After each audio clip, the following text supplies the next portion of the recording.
Ce qui est vrai de la nouvelle naissance comme point de départ et de la sanctification en tant que processus général auquel tout se ramène, est vrai aussi de l'éducation par laquelle Dieu nous fait passer.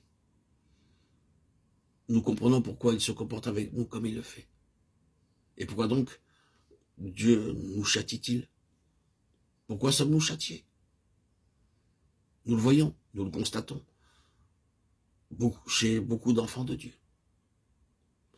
Nous sommes quelquefois portés à nous représenter Dieu comme un maître sévère, toujours prêt à fondre sur nous la moindre incartade pour nous infliger, séance tenante, la peine que nous méritons.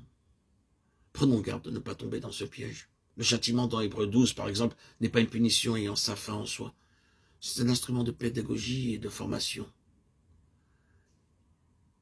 Le mot châtier, châtiment à l'origine, et spécialement dans les Saintes Écritures, n'a pas le sens d'une sanction, d'un acte de justice. Il a la même racine que le mot chaste, et signifie, à proprement parler, purifier, rendre pur. Il est vrai qu'en général, il est associé à la souffrance, sous une forme ou sous une autre. Les châtiments reçus dans notre enfance nous paraissaient cruels et bien dénués de tendresse. Maintenant que notre jugement s'est mûri, combien n'y en a-t-il pas parmi nous qui sont prêts à donner raison à leurs parents, rétrospectivement, sans aucune réserve?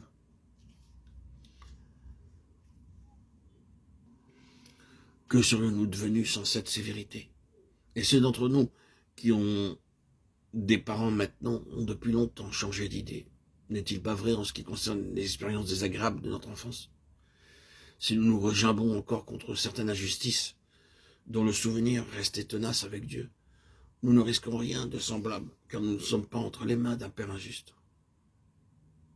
C'est le plus tard que Dieu a en vue le résultat, un fruit paisible de justice. C'est-à-dire un état dans lequel toute trace de dissentiment ou de tension a disparu dans nos rapports avec Dieu. Ce n'est pas autre chose que la réalisation en nous du même modus vivendi, du même état de fait qui unit Christ au Père. Ainsi donc, si l'éducation à laquelle nous sommes soumis a parfois un extérieur désagréable, elle tend néanmoins toujours au même but, notre conformité à son image. Dans le même ordre d'idées, une dernière question doit être soulevée, elle touche d'une part au ministère, de l'autre à nos relations avec le peuple de Dieu. Qu'est-ce que le ministère? Qu'il s'agisse du ministère dont nous bénéficions ou de celui que nous exerçons nous-mêmes, quel est le mobile qui doit inspirer notre attitude à l'égard du ministère? À quoi faut-il viser? La réponse ne fait pas de doute. Ce que nous devons avoir en vue, c'est l'objectif que Dieu lui-même a en vue. Et tout doit être subordonné ou sacrifié à cet objectif-là.